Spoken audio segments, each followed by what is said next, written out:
And Sarah. Good stuff. So, people excited about this? Huh? Yeah. Come on. This is great. This is great. This is a start. This is the beginning. You know, and this is one topic. I'm going to get into tourism quality of life concerns. And I came across some interesting stuff, and I'm going to share it with you in a moment. It's going to touch on so much of what these two gentlemen are just saying. You know, if you have to fight for the life that you want, and if the leaders that are elected or have been appointed by your elected officials are not moving public policy in the way that you want it to, you have a responsibility. It's not just a right guaranteed under the Constitution. You have a responsibility to take control of the government and make it work for you. So remember that as you go home tonight and as we move forward on our presentation. No problem. So who am I? What am I doing besides, doing this landfill thing? Paula's like, we don't know. She's sticking her tongue at me. I grew up in Clearfield, just to kind of give you a little understanding of where I'm coming from and why I'm going to talk on tourism and quality of life stuff. Traveled all over the state. I've traveled all over the country. Grew up in Clearfield, moved away, as so many young people do, when I was 17, because there was nothing here. Why the hell am I going to stick around here? We took off, my wife and I. We moved back 17 years later. Some nice trees downtown, and the courthouse had been redone, but other than that, not a whole heck of a lot has changed. which in some respects is good. Now, currently, I'm an entrepreneur, electronic media developer, and quickly becoming a social activist. Started this citizens advocate thing, and Dan, you said groups like this, and the reality is the citizens advocates basically, me and another guy.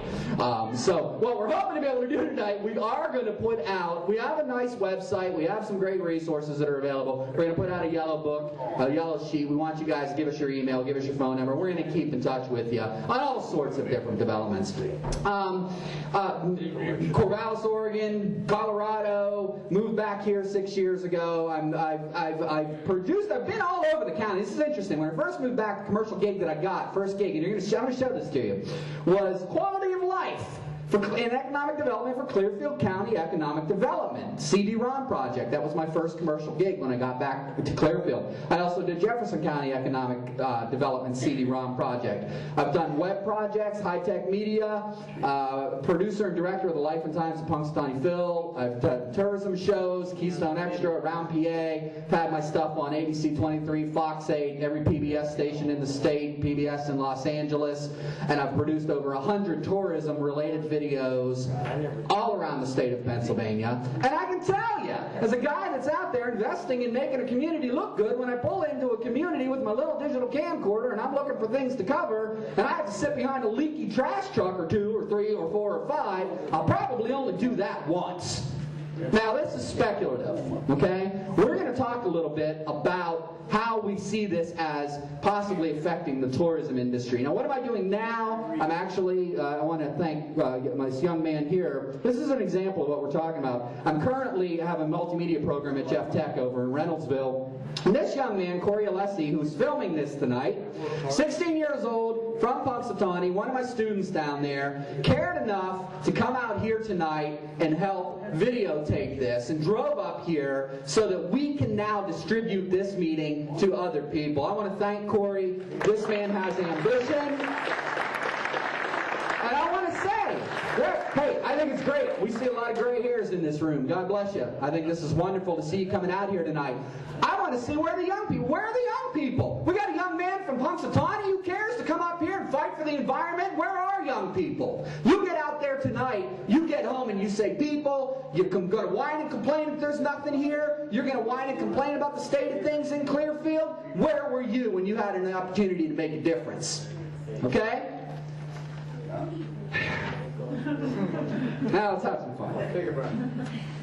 Oh, look who's talking. Who said that? I thought it was Dan. I'm like, yeah. All right. So what are the elements of the good life, like we said? I'm going to play something for you. I want to illustrate this to you because I want to show you how your local government is promoting Clearfield. This is a 2-minute clip that I made about Clearfield, what, 5 years ago? 4 or 5 years ago? Economic development thing. Quality of life in Clearfield.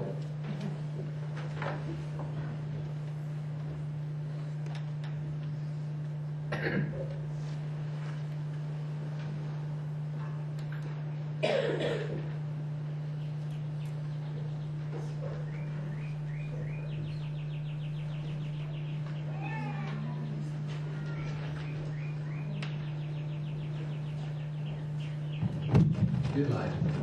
Clearfield County, Pennsylvania. This is compressed web streaming video, that's why it looks Rich tapestry, choppy. beautiful architecture, and early American history serve as a backdrop for modern community and business services and new technology. Lock Haven and Penn State University branches provide extended learning opportunities, complementing the progressive new public schools and our existing community programs. Clearfield County is a great place to run a business, too. A strong work ethic, deep sense of family and community, and access to resources and markets make Clearfield County highly desirable for business expansion and publication. Many progressive firms that employ the latest technologies call our area home, and they gain advantages from our location and abundant natural resources. Tying business and home life together is a solid base of community-centered financial institutions. Yeah, we have it good in Clearfield County. Obviously, living in this part of the country and enjoying 4 unique and distinct seasons of the year, each with their own distinct attributes, brings a lot of variety and enjoyment to everyone in this area.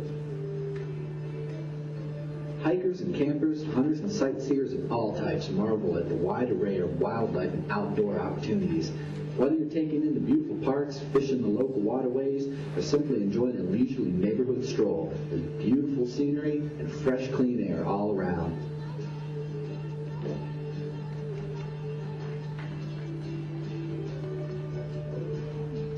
From pristine rural living to quaint tree-lined streets and turn-of-the-century neighborhoods to high-profile progressive housing developments, Clearfield County can meet your preferred lifestyle.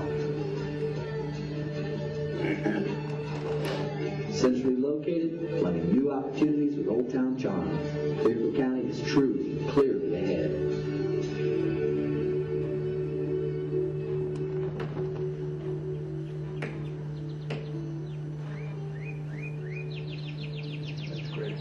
Okay, now you get the idea.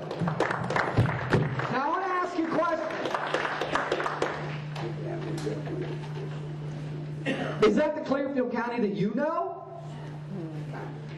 How does 250, 40, 50, 60 foot tractor trailers loaded down with waste every day, 6 days a week, getting off at the I-80, the Walmart exchange, hauling right up 879, and leaving it there and turning around and going back for another load?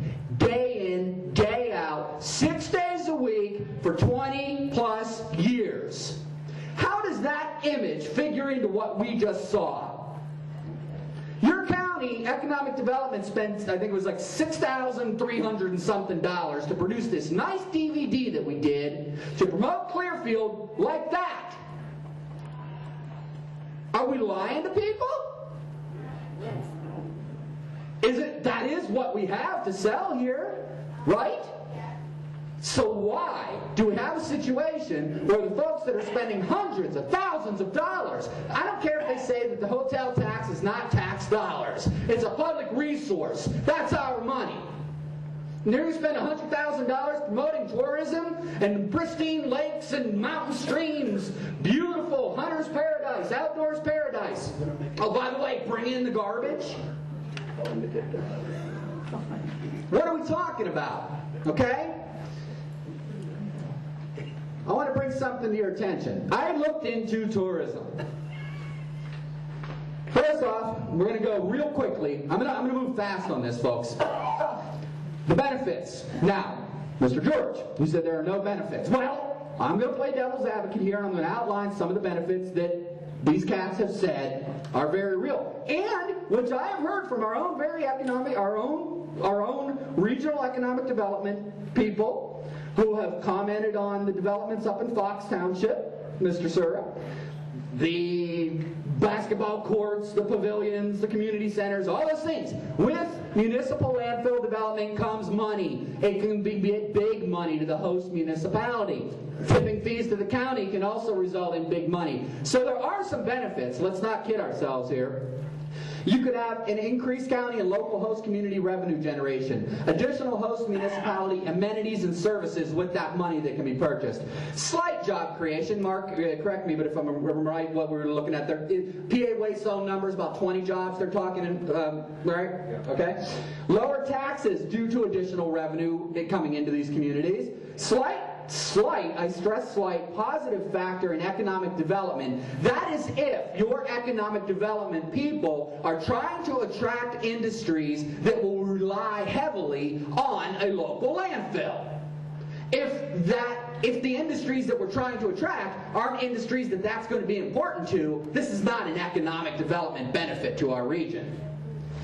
Possible benefits, if managed correctly, safely, land use could be converted to positive use. I frankly believe that's a bunch of crap, but based on what I've read, what I've heard in other places, Cranberry Township, they converted an old sludge dump to a golf course. Now they're saying this is a windfall for tourism. People are coming out and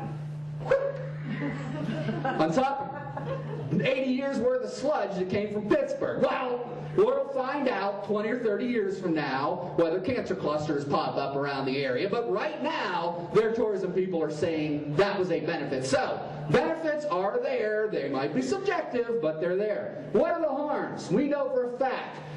We start bringing this IV drip of money coming in, somebody put it to me this way, like a drug user. What happens when that's gone? What happens when that 20 years is up in Boggs Township? That money stops. The tipping fees that the county gets once the landfill closes stops. Guess what doesn't stop? Garbage continues to rot. The leachate will continue to flow. The problem will not go away. I think it was, as Dan Sura said, you can't go back here, folks. Once you let this in, there is no turning back. You can't just say, oh, gee, 20 years from now, we made a mistake. Come back and take it out of here, would you? Doesn't work that way. Okay? Extreme, and I'm going to show you a video that's going to pop your eyes out. Extreme danger to health and environment under critical mismanagement. Known health and environmental issues, even under best case scenario management. Increased stress on local municipalities, such as damage to the roads, maintenance, police who have to deal with increased accidents, citing trucks for no tarps and garbage flying around and all that stuff, and an overall negative public image as a dump community. These are some of the things that we want to run into. Now, I sat here and I went, okay, I've been all over the state making videos. I've dealt with tourism people all over the state, and they're all proud about what a wonderful community they have, so we could get them on TV. That was cool. I thought to myself, certainly, there has to be somewhere, some case study, some sort of horror story that I would be able to come in here and shock you with, and how landfill development has decimated tourism development in an area. And I was shocked, and I stand humbled. I couldn't find anything. On the contrary, Commissioner Christine Gavazzi up in Elk County says she doesn't feel that it's affecting the elk tourism development up there whatsoever at all. I spoke with here I'll just show you some examples. This is sort of redundant. I'm going to move past that. I'll get into the tourism stuff in a second. Let's get back to who we are. What are our core industries? What are our core options that we have right now to build a better tomorrow for both ourselves and for our kids? Getting worked up.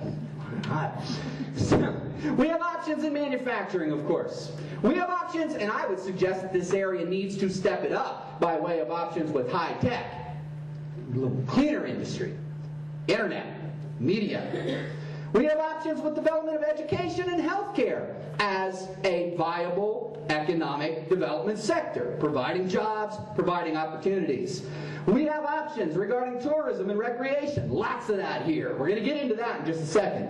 We have options regarding professional services. I wouldn't suggest we need more lawyers in this area, but there's all sorts of professional services that are key industries right now across the nation that we could be attracting. The best and the brightest, high-tech entrepreneurs, people coming here setting up shop. If the environment was correct, and I say environment, I don't mean necessarily the environment, clean air, clean water, and all that, which is so much a part of it, but the community environment. Are we set up to attract those types of people to come here and invest in our communities?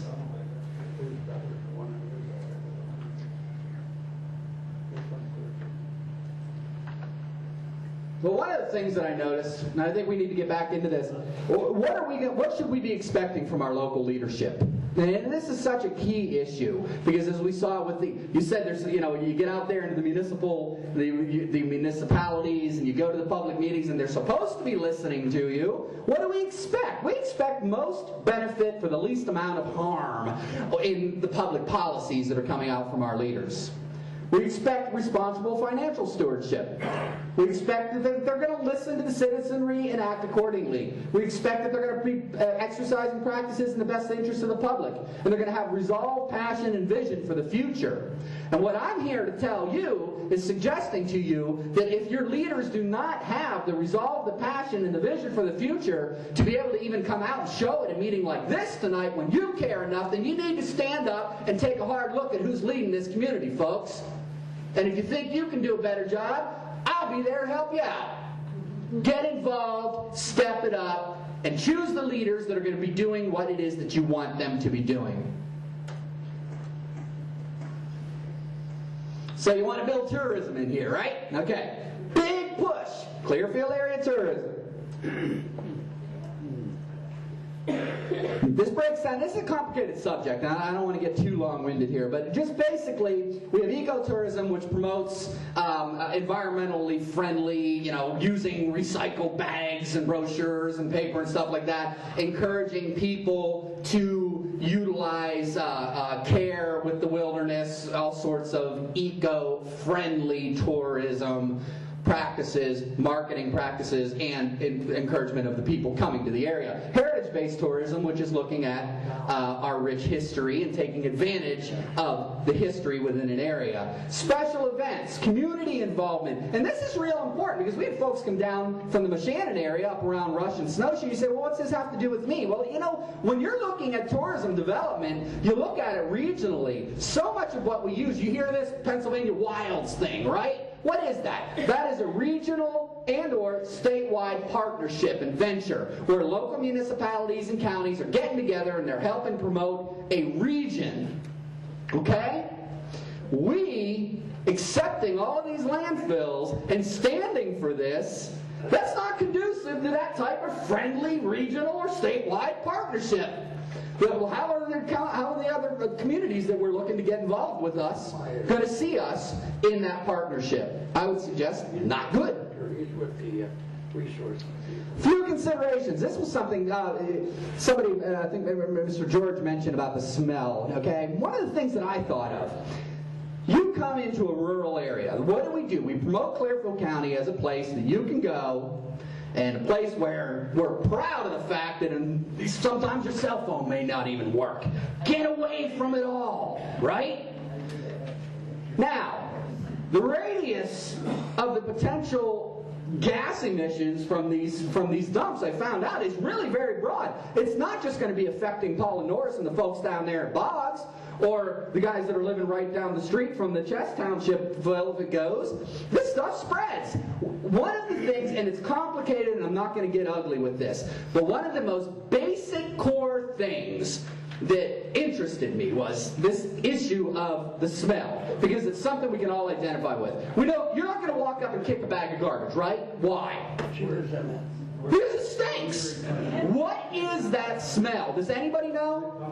It's hydrogen sulfide. It's the stuff, that classic decomposing, it smells like rotten eggs, right?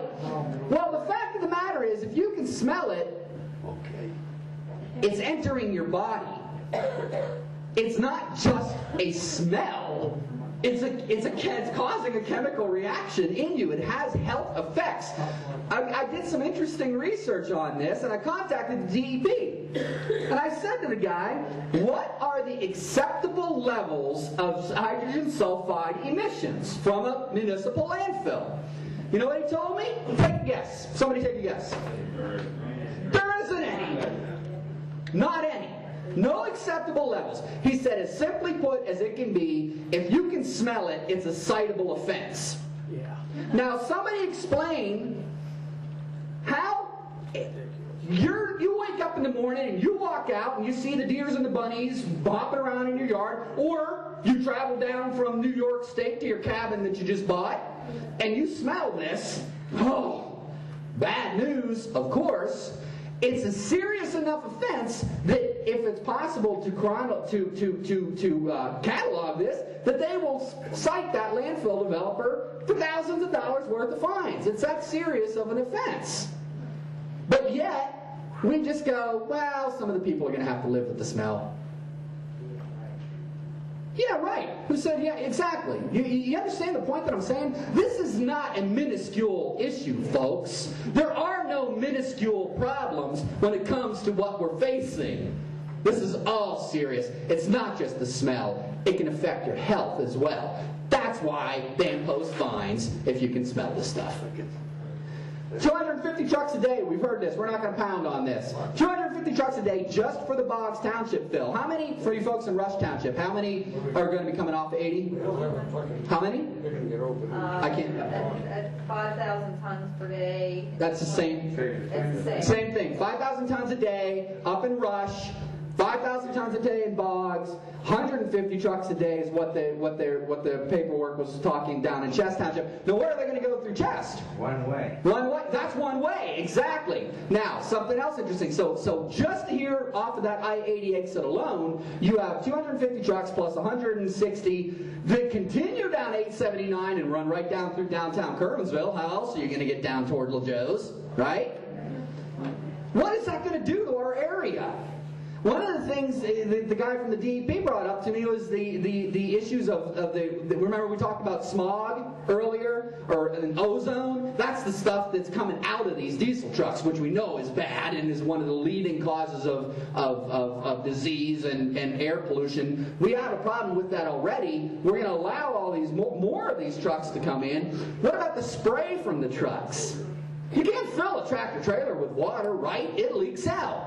Somebody's going to haul trash 6 hours from who knows where, rain, snow, whatever, maybe it's not completely tarped over. That stuff's going to leach out. You know, I was driving here today. You come on right out here by Durandetta's Farm Market. God love those poor people. Right across the street is a coal company. You come by that stretch on 8, right? You know what I'm talking about? I'm driving dirt. I couldn't believe it. It was a fog. Coal trucks coming in and out. Hey, I understand. You got to have industry. I understand it's part of where we live. My point being, you have these trash trucks coming out. That ain't going to be dirt, folks.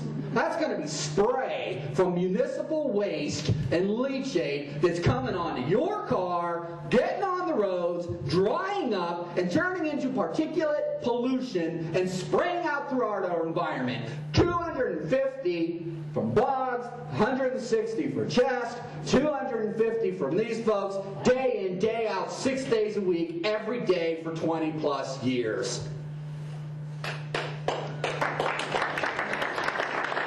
Now, here was the issue. We all seem to think that this all makes sense, right? And you go, well, geez, wouldn't you think that mom and dad get off I-80 and they pull into, Walmart or Burger King or wherever up there, and they watch this too. They see the trash flying, they smell the trucks. Wouldn't you think that it might be a deterrent to potentially going on down the road to visit beautiful downtown Clearfield? Or what about the traffic at Kernsville Dam, the jewel of Clearfield?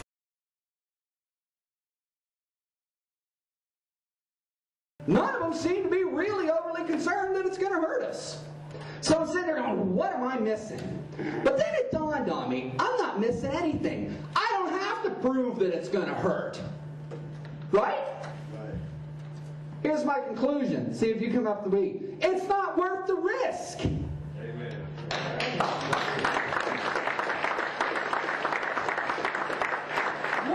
What am I missing? We set up this system to generate dollars from tourism, people that are going to come here. We do the bed tax, we generate money, the money goes into the public coffers to then use to generate more tourism.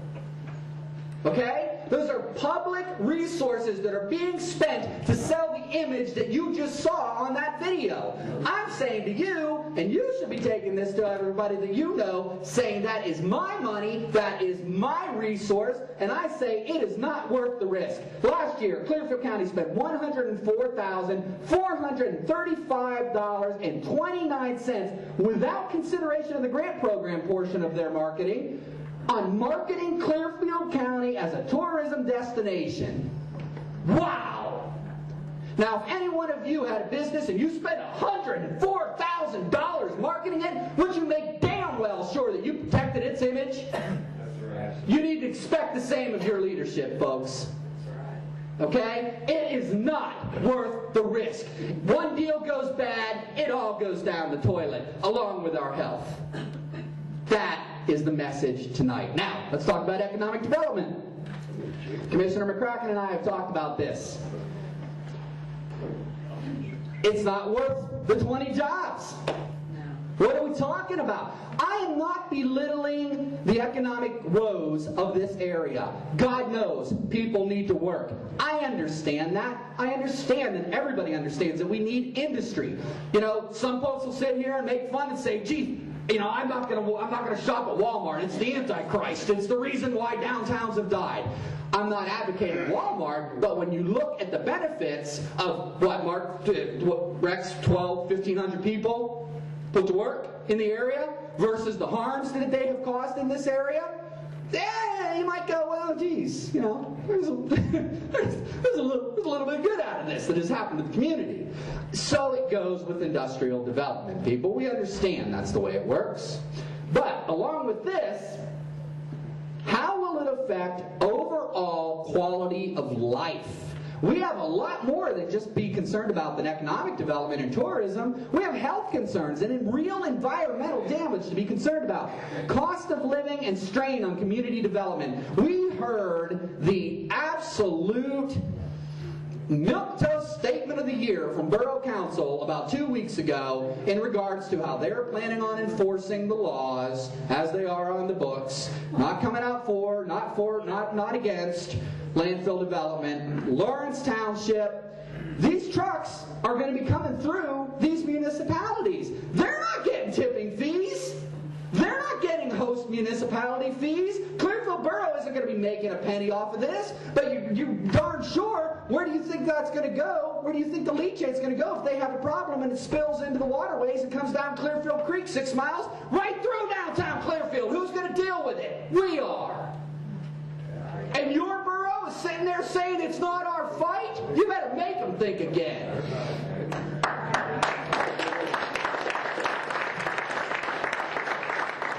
This brings me to another point that is so critical. Dan, you said it. You had your life threatened. You were threatened to be sued, all this stuff. Since we started this whole citizens advocate thing, I haven't been threatened to be killed. But this has been an absolute disaster for me in hopes of doing any business in this area, I can tell you that. We've pissed off a lot of people, frankly. It's all right, my money comes from around the state. That's okay, you can't shut me up. Now, one of the things that I thought was interesting, though, is you see how the dividing lines are happening here. This is a divisive issue. Let me say that again. This is a divisive issue. What does that mean? This is is something that for years there will be fights over. If our numbers dwindle, I'll guarantee you they might dwindle, but we're not going to go away. The activists, the people that deal with it, while their passion may dwindle at times, there may be an ebb and flow, we are not going to stop. We're going to continue fighting. And there will be divisiveness within the community constantly because of this. I had a gentleman, Rich Hughes, local business person, affluent business member of the community, soaking lots of money into tourism-related things. He's the guy that came up with the idea for the deer. You know, the big deer out there off I-80, or the 100-foot rifle, or whatever the hell they're going to put up there to attract more hunters. Well, he said to me something really interesting. I want to show this to you. Community division, strife, and conflict. And I wonder if you guys even thought about this. Now, here's a man who was willing to invest in our community, but he sees how the local municipalities are reacting and trying to keep this stuff out, and he says, what's the point? Why am I going to move forward spending my money to develop tourism and the image of this area when the people that are running the area could care less? I'm not going to risk my money and dump this into this only to have the deal go bad. This is causing divisiveness and strife and conflict. Whereas if we would start looking at sustainable models for business development, I interviewed Dr. Paul Conant. It's on our website. Gentleman's a world-renowned expert on incinerators and landfills. And I don't have the facts in front of me, but he was telling me about a community, I believe it was up in Vermont, maybe New Hampshire, where they were facing this problem. And what the community did was, rather than just sitting and whining and complaining, they said, yeah, we need jobs, but we don't need this. Kind of like we're all feeling right now. What they did is they looked at the problem that they had with their own waste. They started a cooperative business model that has turned into a regional recycling program that employs now, last I talked with him last year, well over 800 people. Those are the types of models that we need to bring to this area, folks. The guy from the DEP, and we're going to be making all of this stuff available. My mission is to get these models out into your hands and encourage entrepreneurship and say, let's do this. So we have this information that we're going to share with you. Keep in touch with us, please. There was a model in Germany that the gentleman from the DEP shared with me. It's right on their website. We can download it, we can look at it, and we can say, you know, we can do this here. We don't need this crap. Now, another key issue, there's no turning back, as we said. You make the decision to allow this type of development. You can't just get on the phone and say, oh, geez, we made a mistake. So is it going to develop, is this going to hurt our quality of life? This is a resounding yes.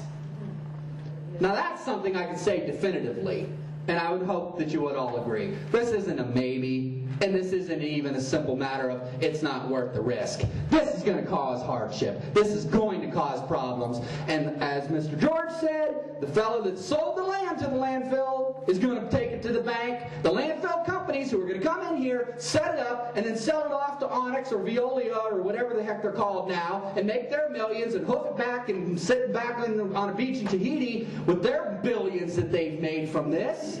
They're not going to have to deal with the problems. We are. There is no turning back when we let it go through. Remember that. Now, this is the scary part. We can say, what if, what if, what if, what if, what if, what if, what if, what if. The poor people in Pottstown don't have to say what if. They're dealing with it. Mr. Sura mentioned Love Canal. Right here in the state of Pennsylvania, we had a horrendous situation. Kim, is she here? Is my wife here? No, she left. We had a very thick report, and I can get you copies of it. Some of it is on our website that you can download. The cancer studies that were done, and I'm not sure of all the semantics in this, so please get back to me, and we'll get you the details if you're interested. Paula, you read some of this at the Borough Council meeting. The cancer clusters around the Pottstown landfill were unbelievable. Certain childhood cancers, rare childhood cancers, 300 and something % above national average. 5 out of 8 houses on a street, people dealing with cancer. The state paid hundreds of thousands of dollars to have and I'm telling you this because is I'm giving you the background of an hour-long video that I compressed to 15 minutes for you folks, okay? The state paid to have a health assessment done. Now, this was a couple years ago. The contention here, what you're going to see in this video, is actually public access television of a panel discussion about their situation in Pottstown, flashing back to the community meeting where the people, like we're doing here, confronted the State Department of Health on what they believed was their skewed science. And again, if you want to learn more about that accusation, contact me and I'll get you the documents. But what you're going to see was them confronting the State Department of Health about their allegedly skewed science and their real horrific situations that they are dealing with in their area. Okay? I'm going to go ahead and play this video for you. It's about 15 minutes long. It's pretty self-explanatory. And I want you to think, $100,000 a year in marketing of tourism, quality of life, economic development. What about your health? What about that which is the most vital to you, your well-being, your health? And this is going to hopefully wake you up a little bit as to how this might affect things. I think we ought to have a 7th inning stretch. You guys want to take a little break? Yeah. Yeah, open up the doors. It's getting kind of hot in here. All right.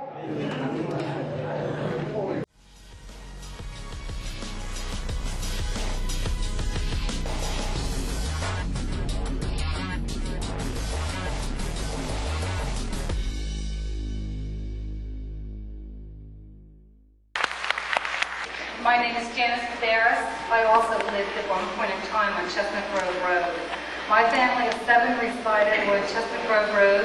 My mother had colon and breast cancer. My father had skin cancer. I had breast cancer. My brother died from leukemia. The lady next door had colon and breast cancer. In the house next to her, a young boy died from leukemia.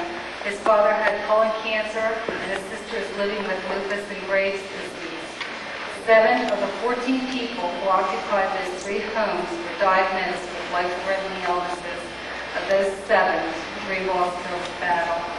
My nephew, who lived on Lemonwood Road, very close to the landfill, died from a brain tumor at a very, very young age. Mr. Hirsch, in your eyes, what constitutes a cancer cluster? I don't understand why there are no dots on the Montgomery County Health Department maps on Chestnut Grove Road for any kinds of cancer, nor do I understand why the health department claimed there were no cancer clusters around the landfill. There are a lot of us here in the audience that have lost children to cancer. We don't want to be watered down by lumping us with other groups. We want you to check on Pottstown, because when you see all these people on your street dying, and we're down to very few people. I mean, like on one block, 5 people died of cancer. Another, over across from me, some people died of cancer. Up the street from me, people died. I mean, all around me, my neighbors are all dying of cancer. And my son died of cancer. Now, I'm not going to run away because whatever is going on, it's too late to run anyway, really. But we don't want to be watered down. We don't care about Harrisburg and all these other places. We want you to do a study about Pottstown. When you see this many children in a high school dying of cancer, athletes that were never ill, that should give you, your antennas should go up to tell you that there's something wrong. Take a good look at this picture. This is my 3-year-old little boy that grew up here in Pottstown. And this is his life. I don't have him anymore. He died on January 14th of 2003 of brain cancer caused by environmental factors. That is what the doctors have told me, and it's in writing. I want you to hear the name Ricky Fox III today and know why he died. He didn't die because of something I did. He didn't die because of anything he did. He died because of the environmental factors in Pottstown. That is why he's no longer with me today. They are, in essence, informing the Pennsylvania Department of Health that their study, which supposedly said there was no cancer problem near the landfill, was totally bogus. Sometimes we think these studies get turned around to reflect the views of business and industry. And we think that's exactly what has happened in this case. And it just gives us resolve, as Barry said, day after day, week after week, year after year, to make the commitment to this community to stand up and fight for this community and for the health and future of this community. We have a number of photographs on the wall of our office at ACE that we look at on a regular basis to give us the resolve to continue to make sure that what needs to be done will in fact be done for this community. As children, most of us don't really have a whole lot of power because the adults run society. So we are at some level at the mercy of the whims of the adults in our society, whether it be our parents or officials or whatever. And it seems like to me that it makes some sense, if we're going to be responsible, that we preserve the community and protect it for the future generations. Now, Donna, I thought it was really, when I listened to Miss Fox talks there, Crystal Fox, that was very heart-wrenching to hear her talk about her son, you know. But I thought it was really impactful that she actually said that the doctor said that his death was caused by environmental causes. Was that something new to you? I mean, did you actually would hear that? There are people who have been told that their children have been sick with cancer and other things from environmental factors. There are more and more physicians now. There's a whole group of physicians, the Physicians for Social Responsibility in Boston, who recognize that these kinds of pollutants that are put into the air, the same kinds that are put in by the Pottstown landfill 24 hours a day, 365 days a year, can cause the kinds of illnesses, including cancer. In fact, there are very potent carcinogens emitted from the Pottstown landfill, which our health department in their study chose to ignore.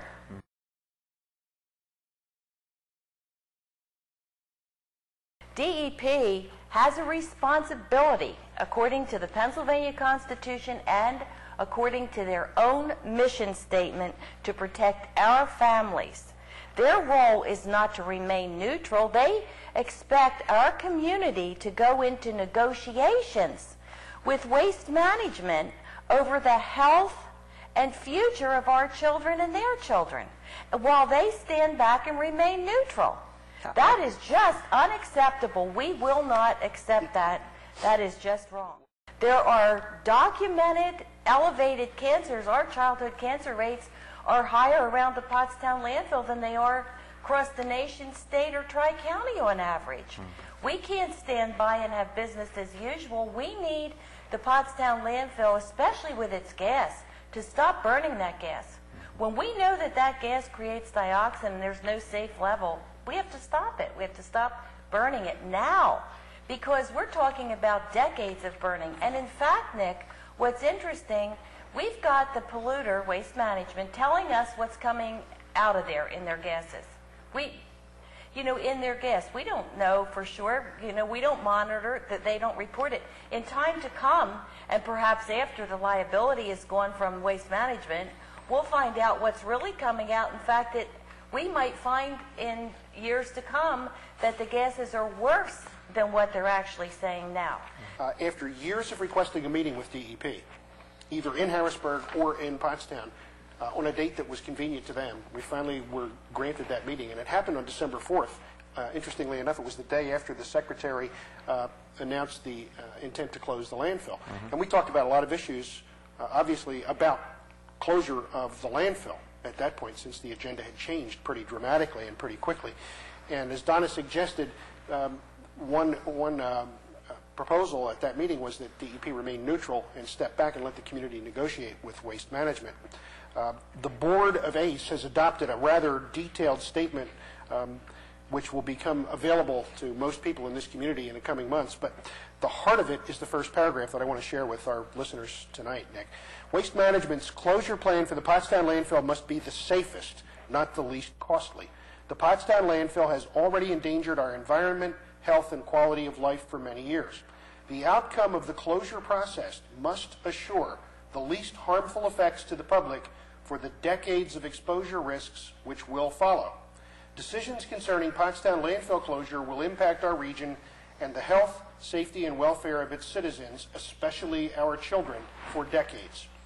ACE's 8-year investigation leads us to believe that failure to succeed in the safest closure for the radioactive Pottstown landfill could result in more unnecessary disease, illness, and death.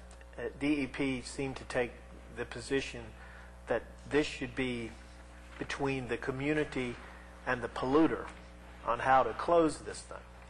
And we feel very strongly that the Department of Environmental Protection should be the entity responsible for seeing that this gets closed down per their constitutional requirement of clean air, clean water, etc.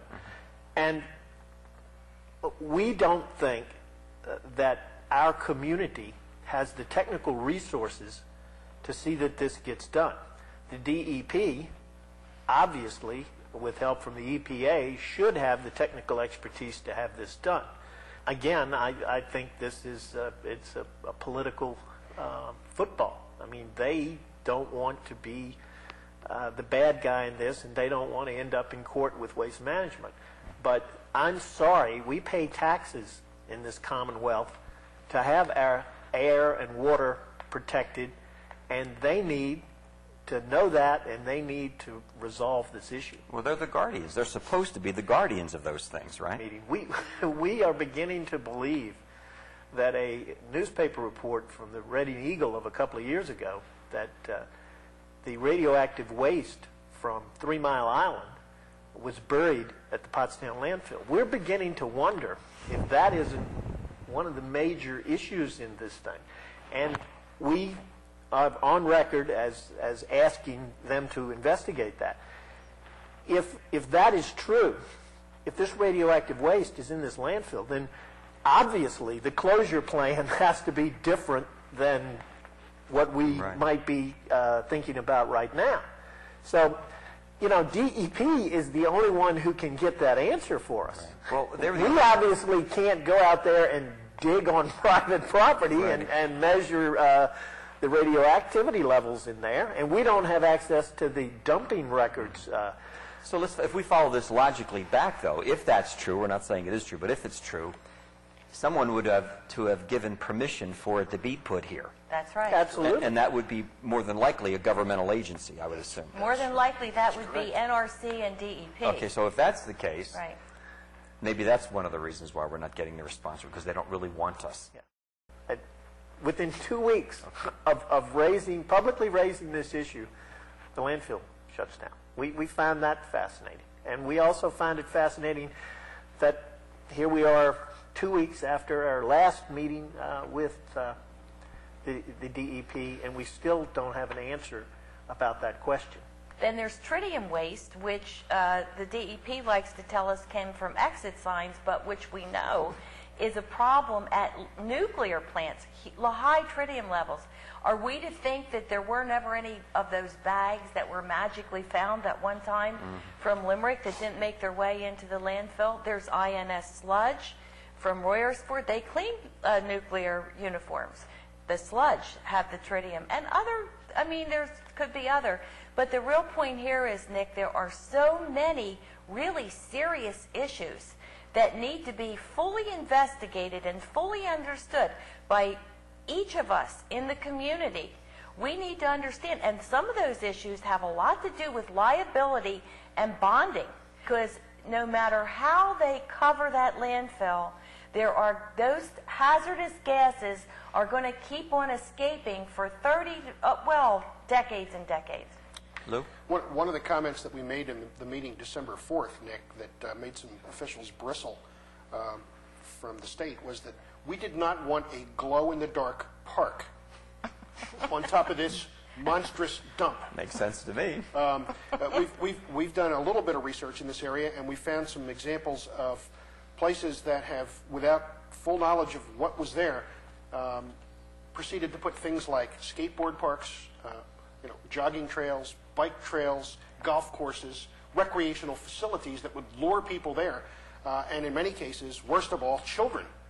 And then they'd be exposed for years, 20, 30, 40 years, to continuing toxic outgassing, which is known to cause different kinds of cancers and leukemia. I believe that a major factor in my disease, the disease of the liver, and other elevated patterns of illnesses in our community could be attributed to dioxin emissions, which we did not mention this evening. Are you aware that it has just been scientifically verified that there are no safe levels of dioxin? We were talking about how safe is a safe level. There is not a safe level for dioxin. We have started a brand new support group in addition to the breast cancer support group because the number of newly diagnosed breast cancer patients has grown, in my estimation, so dramatically. According to the comparison that I have numbers for, we are 50% above the U.S. average of these cases. Secondly, at my first cancer survivor dinner last year, I was amazed by the fact the first two people I saw were neighbors where I grew up on 5th Street in downtown Pottstown, where I lived for the first 19 years of my life.